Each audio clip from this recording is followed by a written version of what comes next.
Okay, tutorial for Twinbee.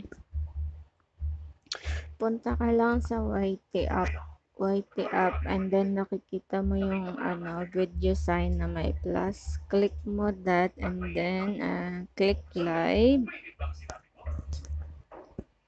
Click live and then click mo tong ito sa tapat ng camera, yung may box na may arrow sa gitna. Click mo that and then select a title, Mobile Legends na lang, Mobile Legends kunwari, and then game title, search Mobile Legends and then select not for kids and then proceed sa next.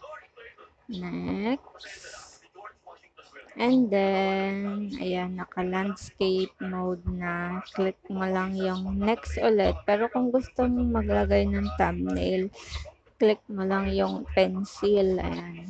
And then, next ha. Next. And then, got it. And then, lahat ng sa live. Ano ba yan? Close natin. O yan, i-click mo lang yung go live kapag magla-live ka na. Mute mo kapag ayaw mo ng may sounds. Close mo yung camera kapag ayaw mo. And then kapag ayaw mo ng may mga live dun sa live chat, close mo to.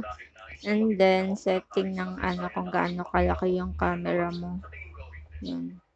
Diba, lumiit to. Ayan. And then, go live na. Tapos, kapag end mo, click mo lang yung X sa taas.